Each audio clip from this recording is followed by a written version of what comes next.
Without further ado, I'd like to introduce our first panelist today, Trevor Wallace, who will discuss alternatives. Tongue twister. Alternative to spreading manure on snow and minimizing environmental impact when there is no alternative. Trevor has been working in the agricultural sector for over 25 years, including extension and research in Alberta, Saskatchewan, and the Maritimes.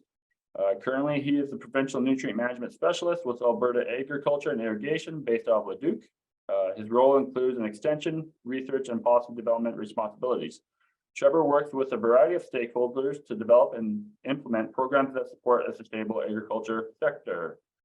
Trevor graduated from the University of Saskatchewan with a Bachelor of Science in Biology, a Bachelor of Science in Agriculture, and later completed his Master of Science in Agriculture. In addition to a certificate in adult education from the University of Alberta. Welcome, Trevor. Thanks, Kevin. Thanks, Matt. We really need to cut that down. That was a mouthful. Well, thanks everybody for joining me. I'm going to turn off my video just so I don't have any interruptions, or I don't have any computer issues while we're doing this. Trevor Wallace, Alberta Agriculture. Thank you for the introduction. Really appreciate it. Just going to talk a little bit about manure application on frozen and snow-covered ground, and I'm going to talk a little bit about a project we did on the topic, and that project was with Alberta Agriculture and the NRCB and a few industry groups. Talk about some BMPs about minimizing the need to spread or prioritizing the field, and then of course spreading strategically. So that's sort of the topic.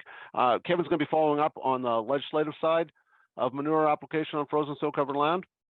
So the project that I mentioned, Alberta Agriculture and NRCB did over a few years. We did a lot of producer interviews. We looked at an expert panel looking at the issues. Oh, no. It's been, we have go on and on my phone and see, it's probably fine. It's probably just on our end that we can't see. Spreading and things they did to avoid spreading. We did some field demonstrations of some different practices and developed a risk assessment tool. So I'm going to talk about all of that. That's what's informed the presentation that I'm going to be going through. So if you guys have any questions about it, please don't hesitate. From the jurisdictional point of view, most of the jurisdictions that have a similar cold climate, in jurisdictions being other provinces or states, have some kind of regulations around spreading manure on frozen snow-covered land. Many cases it's prohibited. Sometimes it's prohibited for liquid and not for solid. Sometimes it depends on how much snow is on the ground or how much ground cover there is, whether it's frozen or not. And some of them jurisdictions have it based on calendar months or a combination of all of the above. So that's sort of the thumbnail sketch from a jurisdictional review. So we're not that different than other jurisdictions, and Kevin will probably get into the details. So this is really the last time I'm going to bring up legislation in any kind of detail. When we talk to farmers, we ask them a lot of questions around why they're spreading or when they needed to spread. And some of it was around pen cleaning for cattle welfare, getting out heavy snow lumps and getting those out. And I'm sure Kevin will discuss that because that's sort of a special case. Emergency because of a facility being full. Reducing the need to handle the manure twice.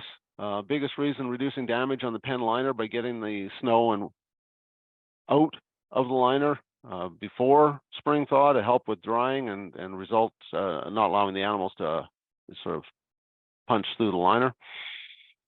Reducing compaction in the fields once it got to spreading and reducing the damage to roads. So some very good reasons from an economic production and environmental reason, protecting those liners in our storages to protect groundwater, why farmers are doing it. So when we dug into this deeper, we also looked at what practices some were doing to address these concerns or what was being done in other jurisdictions. So I mentioned that, we're doing some of that scraping, again, getting it down to that liner so it will dry out or drain a lot quicker than a pile of snow, keeping the animals healthier. So we started looking at this material, even with the volume of snow, any kind of analysis we did on it, it just turns into liquidy manure. There's no real difference nutrient-wise. It's just the amount of solids in it. So this was the material that was being dragged out, and once they brought that equipment in, it made sense to scrape as much as possible out. Now, from the risk side, some of the same risks that we have with spreading manure year round happen in winter. It just sort of gets amplified with winter spreading on a field because the ground's frozen, there's no infiltration, snow melts, so there's moisture, water sitting right there in the ground that when it melts will move off. There are no plants, no actively growing plants that are going to take nutrients on the flow. Ground cover can help to slow melt and can help to slow water movement. And of course, the worst case situation is when we have frozen ground and rainfall. So those are the reasons why spreading on frozen snow covered ground results in impacts, and that's basically because there's nothing there to slow that water movement off the landscape. And the reason, the concern with that movement off the landscape has to do with nutrients and pathogens, organic matter leaving the field. From a farmer's perspective, that's a loss of nutrients. There's an economic value for that material. From a water quality impact, we're looking at algal blooms, we're looking at impacts on fish, general water quality as that material leaves the landscape. Now, there's no one single factor that causes manure to directly leave a landscape and reach surface water body. It's generally a combination of several things. And likewise, there's no set circumstances that guarantee that manure won't leave the landscape. So we do the best to sort of mitigate the impacts. And every time we go out there and look at spreading, there's several things that the producer felt he could control, and he showed that he could control when we were doing this project. You know, the application rate, timing, and method, selecting the field. You know, the proximity of that field to water, soil conditions, and ground cover, you know, roughness of the cover, and we'll get into that, are things that the operator, the applicator, or the producer can control. Well, there's many other things that they can't, the weather, the topography, other than by checking or selecting a field.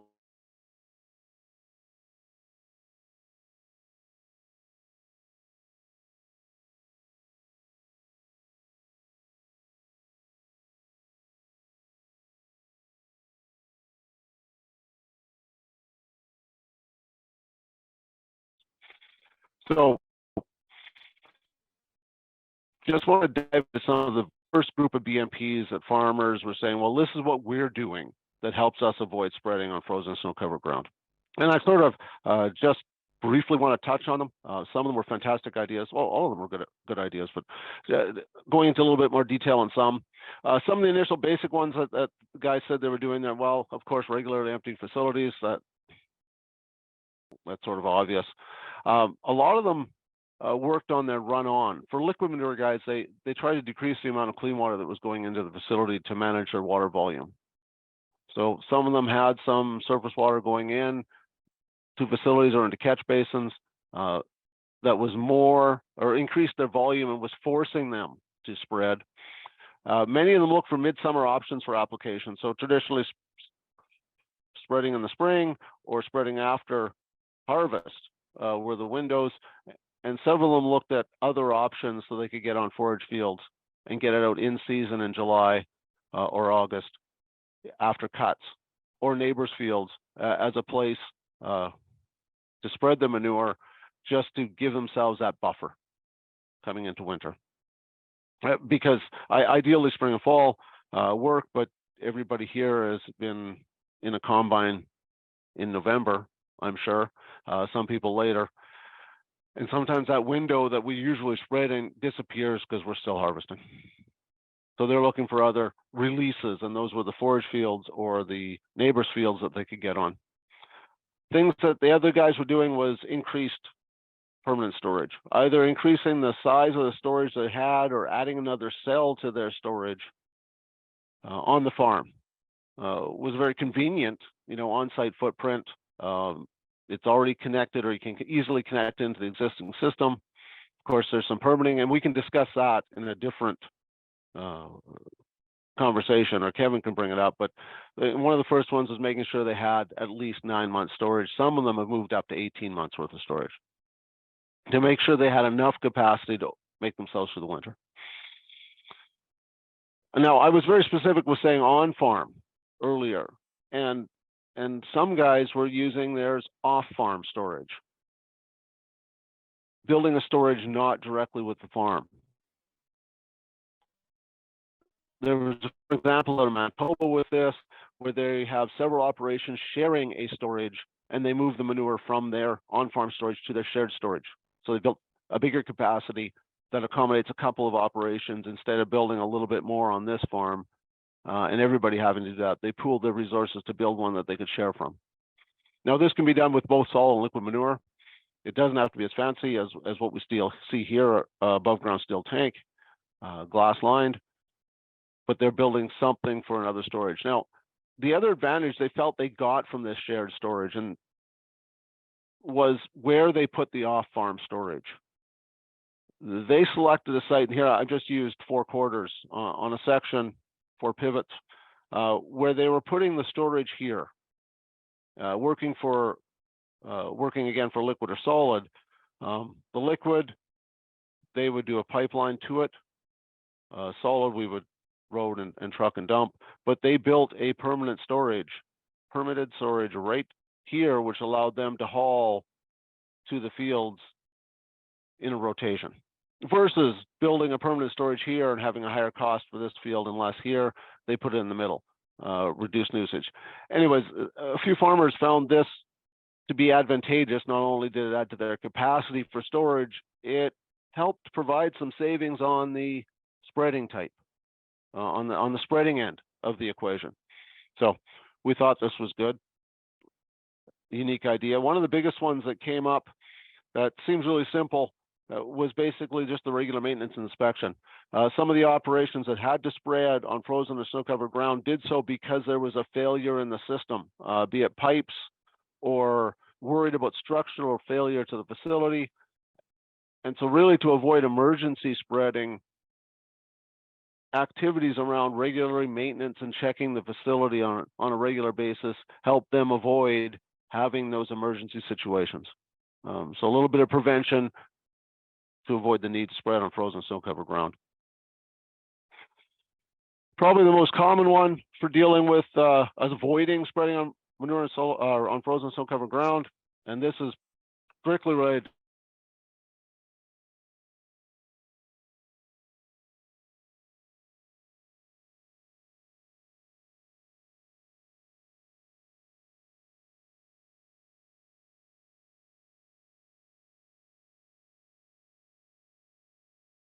of them penciled out that it provided them economic savings from using a temporary storage.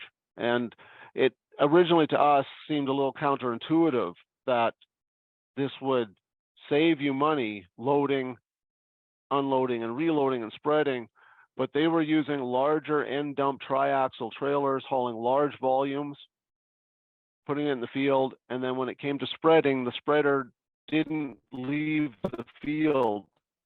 It was never empty until it was time to fill it again. So they were using temporary short-term storage to do it. And what we found interesting, and I put some of the pictures up, they would come in with their end dumps and they'd put a long pile of manure along the side of the field. Like I said, the end dumps would put it in, enter the field, dump, put it in, and then they'd reload with the spreader trucks, and the spreader trucks would run in the field back and forth. And the only time they were empty is right when they got back to the pile to be refilled. Maybe a little trickier when the stockpile is along the edge of the field versus putting it in the middle of the field, and a hi-ho or loader running down the middle, loading trucks that were going both, in this example, let's just say east and west. And again, they would spread until they got back, and then they're empty. So the spreader, smaller volume, but we're never empty, versus half the trip heading back with a smaller volume truck empty. So they felt, they showed on economics that this, for them, was more advantageous than putting it into a spreader truck in the yard and going directly to spreading. So this allowed them to avoid spreading on frozen and snow-covered ground using the temporary manure storages. So those were sort of some of the things that guys were doing to minimize the need to spread on frozen and snow-covered ground. That being said, there were still some times that they had to spread on frozen and snow-covered ground. And so there was a series of practices to discuss here on what they did to reduce the risk around that. And that's not just farmers in Alberta. We were looking at like I said, the other jurisdictions and what other people were doing to reduce their risks. The biggest one that was cited was just simply having a manure management plan. Identifying the fields where manure goes, determine the rates, and this was for a year-round plan. Making sure that you have, your windows, when to spread, the application rates when it's going on. Guys felt that having a plan was sort of fundamental, and then having an emergency plan as a subset of this, what to do in the case that you need to spread on frozen snow cover ground. And that's sort of planning before the need arises. It really made the response times faster, it reduced the risk. The regulator was involved or aware of things, and it kept everybody informed. So essentially, the guys that felt having a manure management plan or knew exactly what they're doing year round in the calendar with their manure, with a sub plan, an emergency management plan, helped them either avoid spreading on snow altogether, or when they did have to spread, it made things go a lot easier. They had many of the decisions made in advance, and it was really double checking the conditions in the field right before they spread versus having to do a whole pile of assessment at the time. Now, they used the plan, but like I said, they had to do that sort of last minute check that the field and the conditions were as expected. So making daily decisions. Part of that plan is prioritizing fields, and I'm going to get into that in a minute. Keeping records was felt to be important, and then evaluating the actions afterwards. Did it work? How did it go? What were the impacts of that? Could I have done something differently? And of course, communication with any plan is the key to the operators, to custom applicators, to the NRCB, was sort of the key that was pointed out. And I bolded it because several people said that the communication was the important part of the plan. Now, I mentioned field risk assessment. It's sort of prioritizing those fields, which is simply looking at the fields to determine the amount of risk associated with spreading in that field. What fields are the least and what fields are the most vulnerable to runoff or impacts from that runoff? Where is that runoff going? So you're sort of looking at the fields and asking, like, what happens if it abruptly thaws? What do you do to prevent it if it does? Are there surface water bodies anywhere close to where this runoff is going, or is it staying on site? So those kind of questions. I put some comments in, but you're basically looking at like what's coming from upslope. Where is it going? How far away is it from water bodies? What's the surface?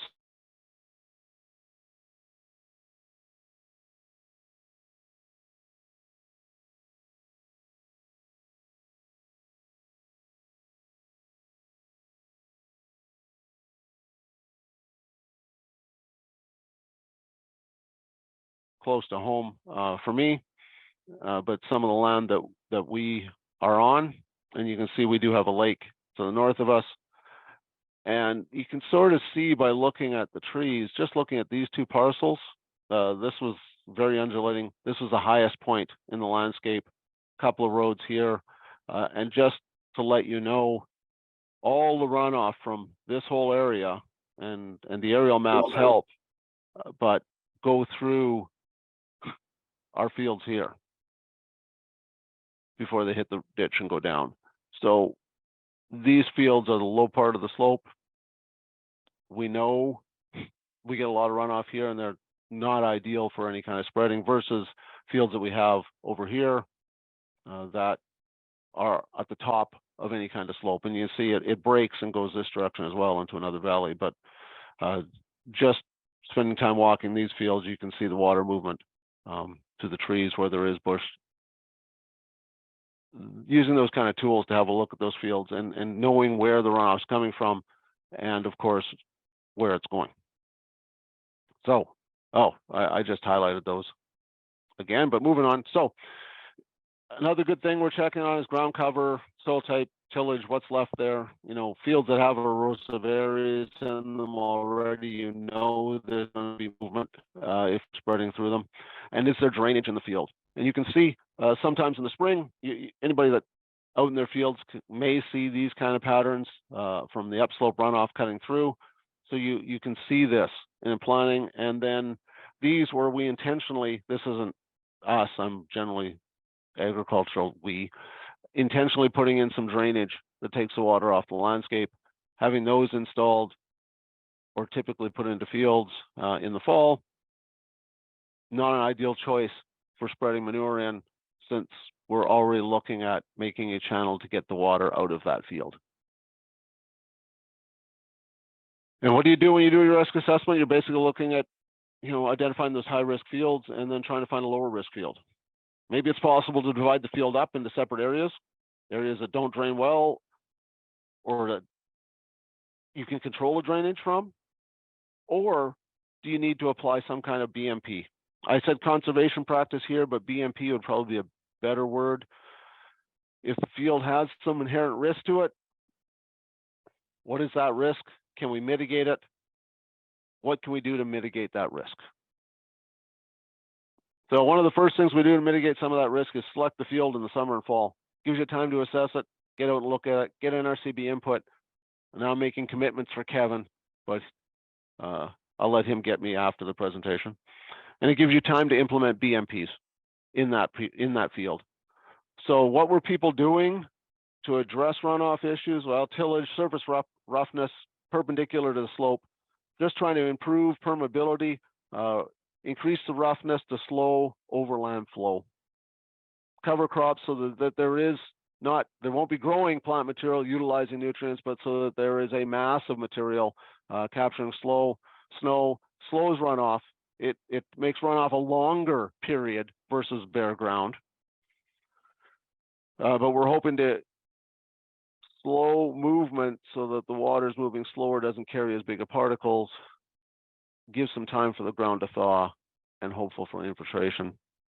Again, planting contour to the slope is the same as working at perpendicular. Buffer strips, grassed waterways, again, they're frozen in the winter, but it's just a way to slow the melt, slow the water movement.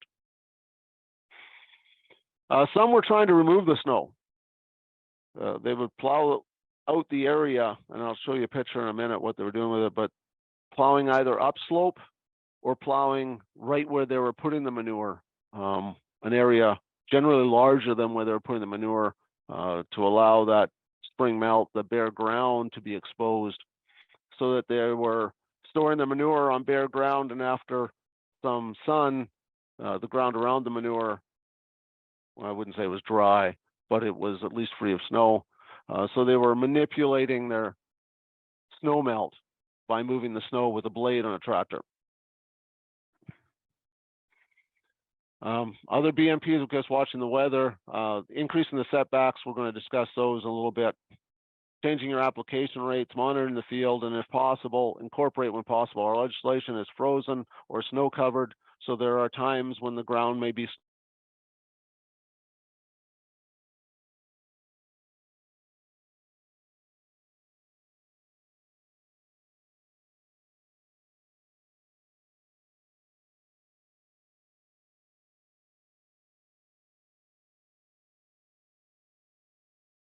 to reduce the effects of compaction with the equipment.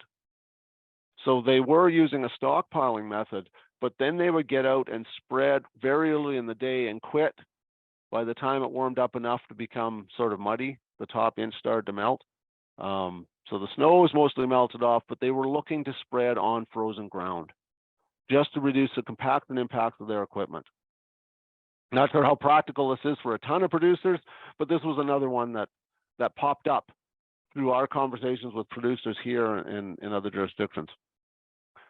So just to wrap it up, one of the things I didn't say in the presentation is call the NRCB before you do any spreading on frozen and snow-covered ground. I can't emphasize that enough. I'm remiss that I didn't mention it earlier. Kevin's going to talk a lot about that. Looking at ways to minimize the need to spread on frozen and snow-covered ground, because that the risk of runoff is greater. 85% of the runoff in Alberta comes from snowmelt. More so in the north than in the south, but the risk of runoff is higher because of that lack of, because of the impermeable surface, because it is frozen. So look at increasing our summer options, regularly inspecting our facilities, making sure we have that 9 months worth of storage to get us through the winter, And for solid guys, temporary manure storage is something that can be very economically beneficial as a management tool on an operation. And prioritize those fields. It's, you know, having a plan, looking at the fields, you know what your options are. Nobody knows the fields better than yourself, the operator, the custom applicator, or the kid that's out in the field operating the tractor. You know where the risks are and where to identify them, how to assess them, and how to avoid them. And of course, having a look at those fields, those options in advance is a lot better than once it's under a foot of snow or 6 inches of snow. Snow hides a lot of things. And of course, strategize that application. You know, prepare the field in advance if you can with tillage or working it, removal of the snow if you need to, lower the application rates, follow the setbacks, monitor what happened, and evaluate how it went with that application if you have to do it. So it was a fantastic project that allowed us to work with a ton of producers, got a lot of perspectives on how to deal with this, with all of them not wanting to spread on snow, but sometimes they had to, and they looked for ways to reduce the risk associated when they had to do that. So thanks, guys. If you had any questions, comments, love to entertain them, whether it's now or after Kevin's presentation. That'd be great. Matt? Awesome. Thanks, Trevor. Let's see here.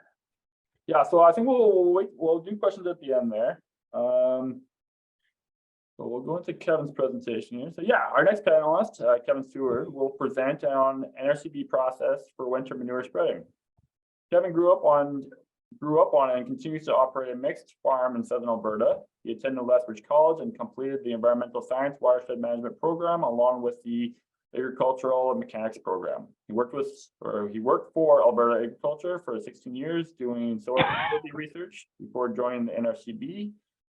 Kevin has been with the NRCB for 19 years, first as an inspector and now as a manager of compliance. Welcome, Kevin. Okay, thanks, Matt. I will just share my screen. I'll turn my video off too. There was kind of a little bit of a delay with Trevor's talk there, so maybe we can help overcome that. Maybe it was just Trevor. You never know, eh? No, I was on my end too. Might be my connection here that's messing everything up. Okay, it looks like it's not going to let me turn my video off now, but okay, thanks. Yeah, and thanks, Trevor. I'm just going to cover a little bit about the NRCB and the NRCB's process when we do get requests. I will start off with just who we are. A lot of people don't really know yet who we are, what we do. The NRCB is a regulatory agency, and we report to the Ministry of Environment and Protective Areas, and we kind of are in charge of two regulatory acts. One is the Natural Resources Conservation Board Act, and the other is the Agriculture Operation Practices Act. I'm going to focus, this presentation will focus on the latter. So what do? Under AOPA, we kind of do two main things.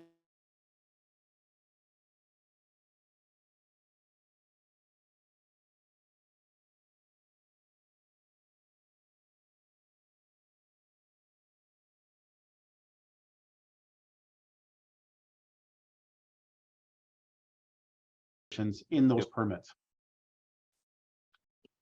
So the Act has numerous setbacks and regulations, and for manure spreading, you know, they have incorporation, there's setback distances, there's testing for soil nitrogen and salinity limits, again, soil testing, and also record keeping. And I will touch on all of these a little bit throughout my presentation. So when we talk about manure in the Act always says manure and compost. It talks about them both. So any setbacks or anything apply to both of those. And if we were to define define manure, basically it's livestock excreta, bedding material, litter, soil, and even wash water from some of the dairies. Compost, definition there, a solid material project resulting from composting. But a thing to remember is in the legislation, when it talks about manure, it also talks about compost. We have a lot of people that say, oh, it's compost, it doesn't apply, but no, the Act treats them the same. So another thing we get a lot about is, incorporation. When do I have to incorporate? Is it 24 hours? What's the time limit? The Act says that manure or compost must be incorporated within 48 hours when applied on cultivated land. So if you're applying on cultivated land, you got 48 hours to incorporate that. There is a little clause in there that says, unless to do so would be impracticable. What the heck does that mean? A lot of people ask, well, what does that mean? Basically, that means is that it's basically impossible or impractical to carry out the incorporation. So let's say you spread on a Friday, Saturday, you get 2 inches of rain. It'd be impracticable to have you incorporate that on Sunday when everything's saturated. So there is a little bit of leeway there for operators. If you have a tractor that blows up, or you have some kind of family issue happen, there is a way that if you can't meet that 48 hours, there is a way out of that, as long as you talk to the NRCB. Also, you don't have to incorporate if you were applying manure on forages or direct seeded crops, or as the presentations are on today, if you're applying on frozen or snow-covered land. For operations that do not have 9 months of storage, they're required to get permission before they apply manure on frozen or snow-covered lands. Also, when the manure is directly injected into the soil, you don't have to incorporate. And back just on the 48 hours, the 48-hour clock starts ticking when that first manure hits the ground. So let's say I'm applying manure on a quarter section, and maybe it takes me a week. It's not that after that week, I then have 48 hours. No, it was that first day when that first load started spreading, my 48 hours starts then. So if it takes a week to spread that whole field, I may have to incorporate as I go to make sure I'm compliant with that 48-hour incorporation timeline. Okay, and there's setback distances. Basically, the setback distances in AOPA, and Trevor talked about these also, they're there to reduce the impacts to neighbors, and they're to reduce the risk of manure leaving the land to which it was applied. And we don't want it to enter a common body of water. In the Act, the Act has a definition of common body water. You can see what it includes and what it does not include. So one of the things to remember also is that a common body of water is a body of water that crosses multiple land titles. That's what we determine a common body of water. If you have a slough that's totally contained on your property, it has really no outflow channel, that's not considered a common body of water. Another thing, it says in here that a roadside ditch is not included as a common body of water. But in some of the irrigation districts, we may count that as a common body of water, because some of the roadside ditches are used as a drain back canal for the irrigation district, and they'll usually have water flowing in them throughout the irrigation season. So those we would consider a common body of water. Just some more setbacks, 150 meters from a residence if you're not incorporating the manure, 30 meters from a well, 10 meters if you're subsurface injecting, and again, 9 months manure storage. When we talk about operations that don't have 9 months, it's usually the operators that were older, that were in operation before 2002 and haven't really done any upgrades or haven't received a new NRCB permit. Anybody who has received a new AOPA or NRCB permit should have 9 months storage. We do consider feedlots, as with their volume in their pens, to have 9 months storage. They're automatically considered that they have the capacity in those pens for 9 months of storage.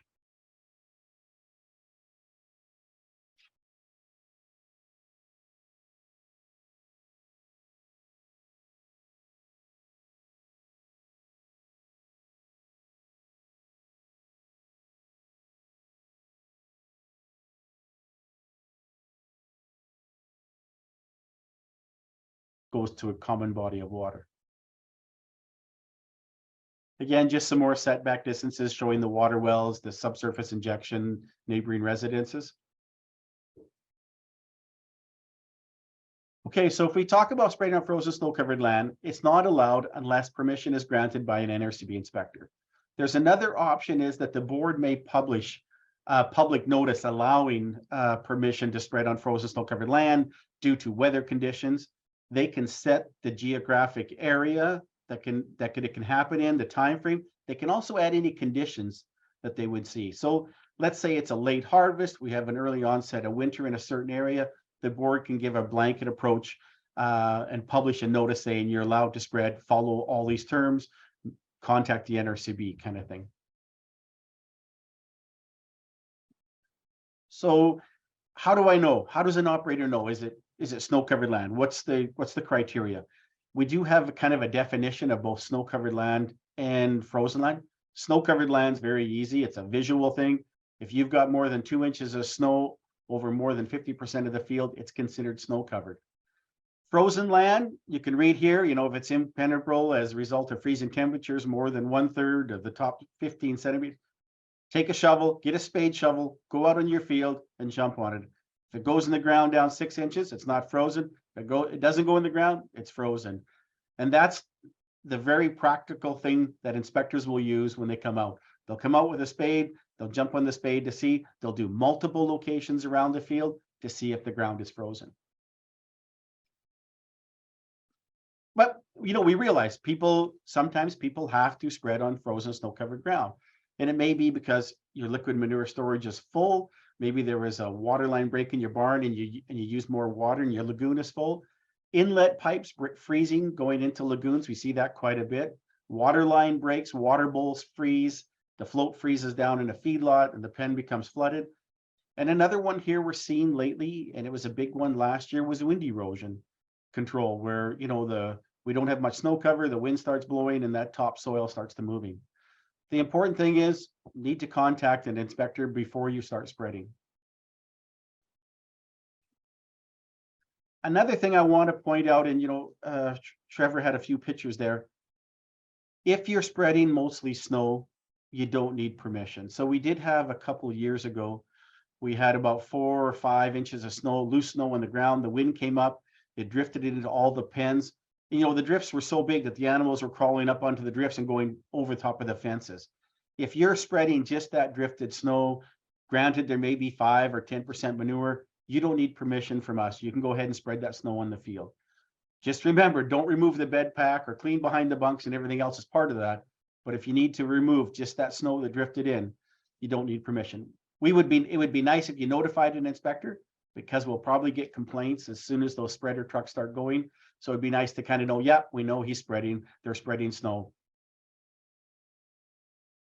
So if you do need to spread, get hold of the NRCB, an inspector will come out and they'll look at the field where you're going to apply. And like Trevor had talked about, that whole field assessment.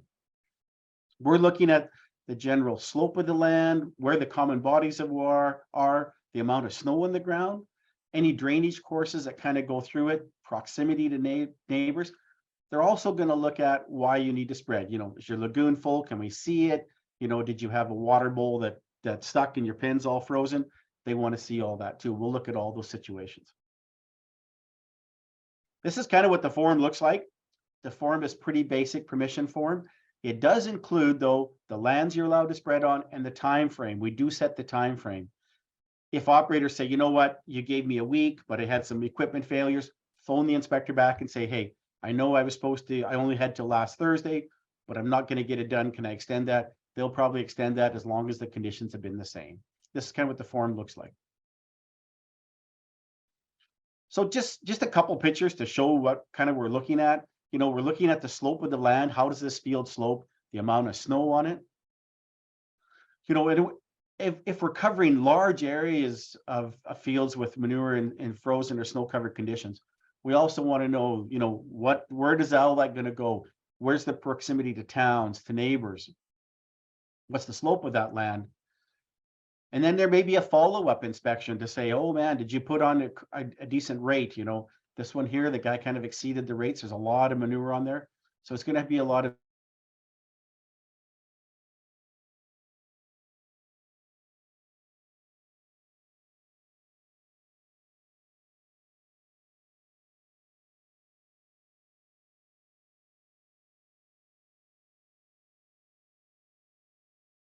that the manure stays on your property, doesn't cross this fence line, and goes onto the neighbor's property. That's the whole purpose of it, is just to contain the runoff where it's applied.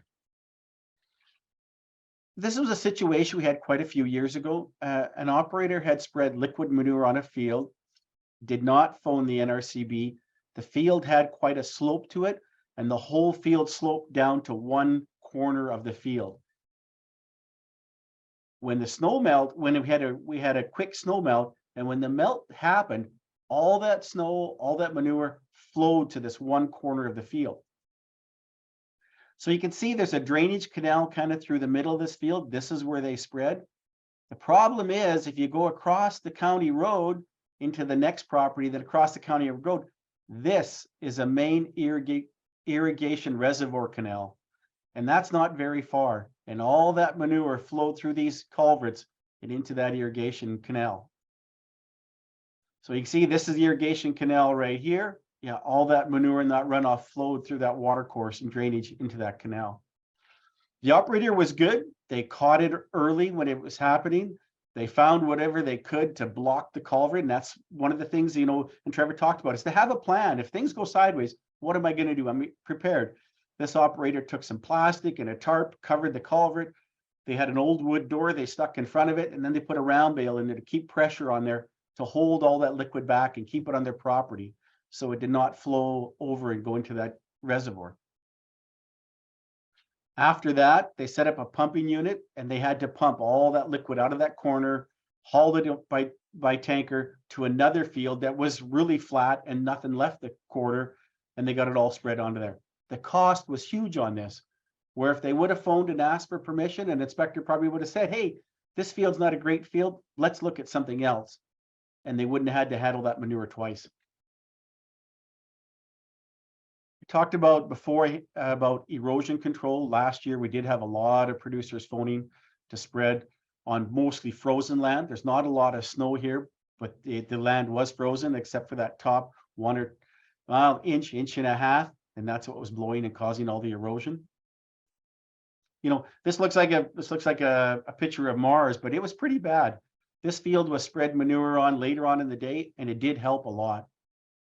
You know, and sometimes it can affect the roadways, create visibilities. Last year, the RCMP had to shut down a couple of highways due to wind erosion, and I've had a lot of operators spreading manure, trying to hold that soil down and stop that erosion from happening. And I realize things don't happen from 8:15 to 4:30 when the NRCB offices are open. But if you do need to spread or you do have a problem, phone the NRCB first. We have a 24-hour reporting line that you can call 24/7. It's routed to the regional inspectors during office hours. The important thing, though, is after hours. After hours, if you have a problem on a Sunday, you have a problem at 10 o'clock at night, you can phone the reporting line and say, hey, I've got an emergency. I need to talk to someone right away. What they'll do is they'll put you through to my cell phone. I'm on call 24/7. So they'll either put you through to my cell phone or they'll take your number and they'll contact me and have me phone you back. You will always be able to talk to someone after hours if you need to. And I've had inspectors go out on Saturdays. I've had inspectors go out at 10 o'clock at night and give people permission.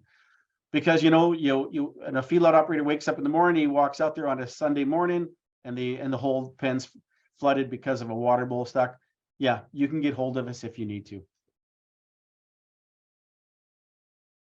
Another thing I just want to touch on a little bit is record keeping, because if we do give permission to spread on frozen snow covered land, we do kind of ask to make sure operators are keeping the proper records.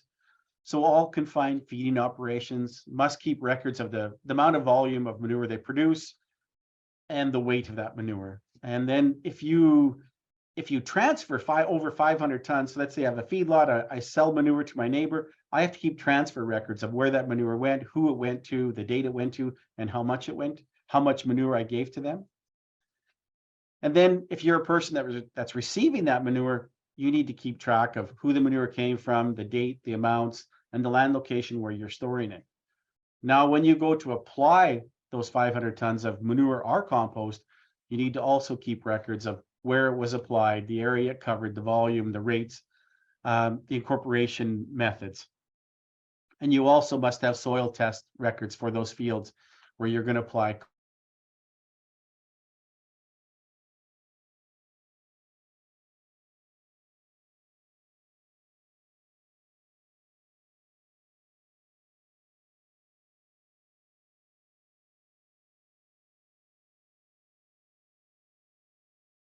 Where you can fill all this information in. You can use it as a record keeping, A lot of people tell me, it's all in my head. I have a rotation, it's 5 years. I rotate through, 6 or 7 quarters. That's good. We just need to get that down on paper. So if somebody does ask for it, it is available. And kind of lastly, everybody says, well, so what if I don't follow what the NRCB tells me? What can they do?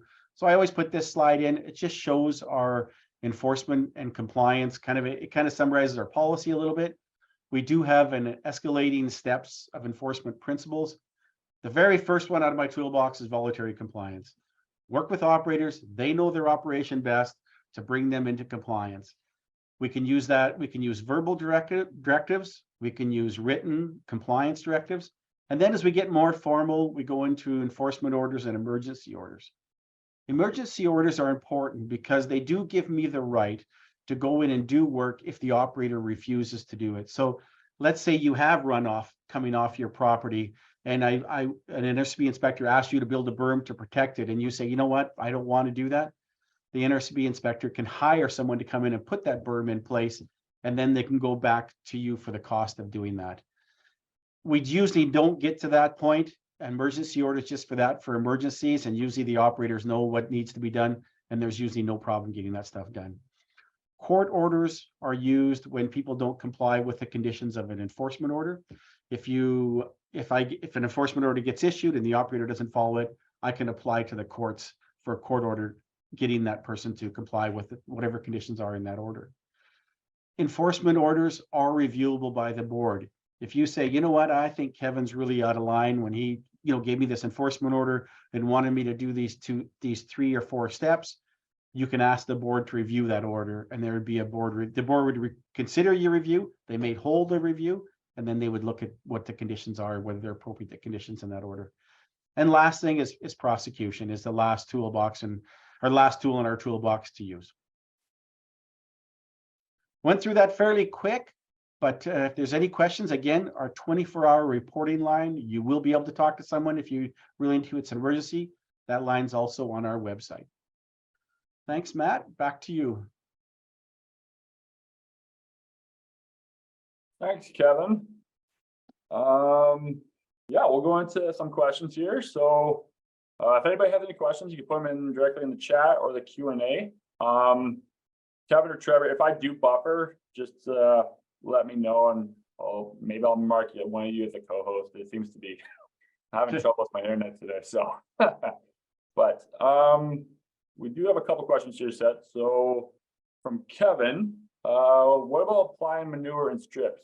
30% of the field with unspread strips in between. Manure melts snow in strips. It runs under unspread areas and soaks in.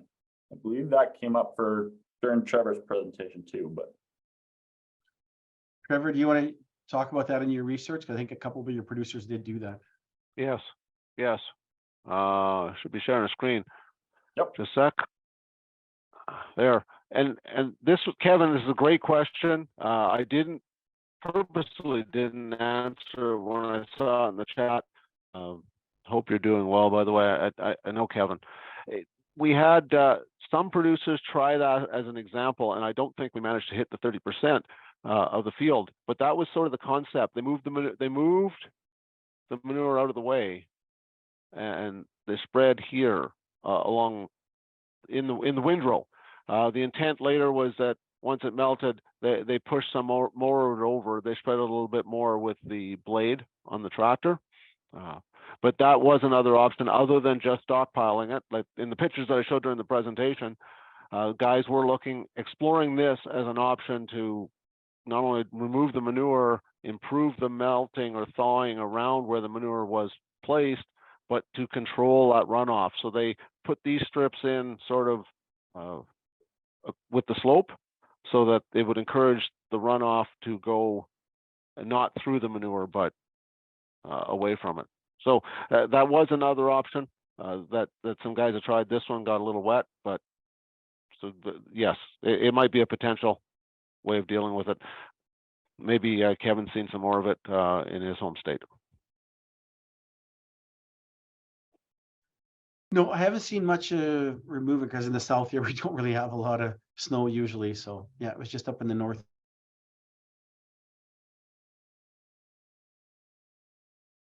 Awesome. Yeah, Kevin responded, we did some top dressing stuff on snow and it seemed to work. From Kevin Herb there. Chris asked, is herring considered incorporation? Oh, it froze on my end.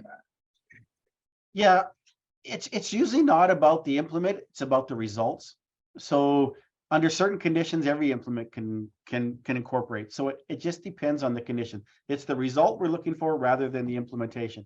I have seen, if the manure is dry, it's more like compost, it's spread very thin.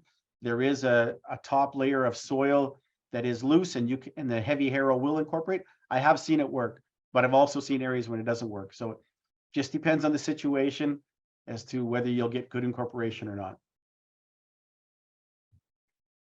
Yeah, and I have to agree with that. We did some field work with harrows.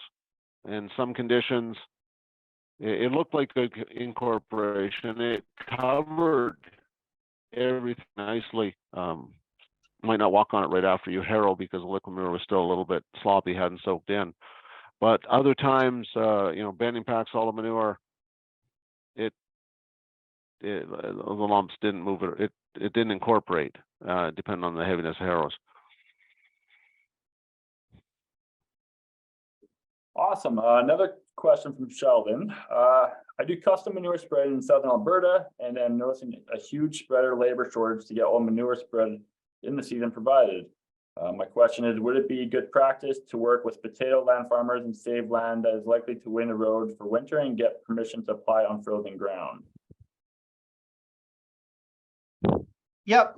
Give us a ring, contact us. We definitely see a lot of potato guys, that have black soil that are spreading for erosion control right now. They've got the manure stockpiled and now they're spreading now. So yep, give us a ring, talk to an inspector. We can probably work something out. Awesome. And then a question from Carol. These rules apply to compost and manure. Do these rules also apply for spreading fertilizer on snow-covered frozen ground? I am referring to sulfur fines. No, under the act, it doesn't regulate commercial fertilizer, just manure and compost.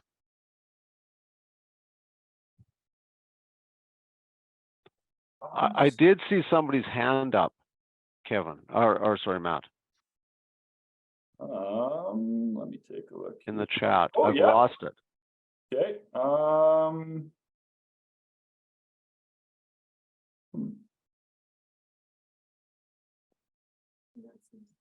No, I can't. Hmm. Yeah, I see it's there, but I just can't see whose hand is up. Oh, I found it. Dale Lear. Yeah, I'll give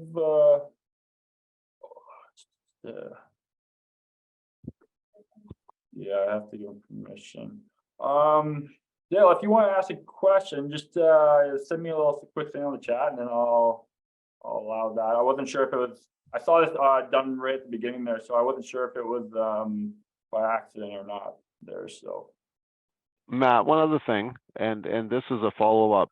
Kevin Herb made a comment, and they've tried the moving of manure into strips, moving the snow into strips and putting the manure down in between. And he says they've seen it work quite well, was his comment back to us when I'd asked him. okay. Yeah. Awesome. Hey, Trevor, your screen's still being shared. Oh, well, I stopped. That's probably why I can't find the video or our webinar. Sorry. Good thing I wasn't doing something like checking my email or, Anybody else have any questions? Matt, did somebody want our contact information? I did, so I was just about to ask you that. So Carol's looking for contact information. If you guys are interested in putting that contact information in the chat, just make sure to send it to everyone. I think it's set up for hosts and panelists if you put that in there. Sure. Awesome. And then before I let you go here too, just wait to see if anybody else has a question. But I thought you made a good point on the compost there, Kevin, too. for myself, I didn't realize compost was considered the same thing as the manure there, so that was a little bit interesting for me, so. No, that's good. Okay, well, oh, that's just some questions. There's no other questions. I'd like to thank everyone that was able to join us for our last day today. Special thanks to Kevin and Trevor for your presentations today. They're really, great information and very informative. Either tomorrow or Wednesday, everyone will receive links to the video postings. You will also receive a link for a survey. So we'll have questions pertaining to what you'd like to see next year, what days work best for you, etc. It only takes 5 minutes, so if you could complete the survey, it'd be greatly appreciated as it helps us determine presentations for next year. Thanks everyone, and until next time.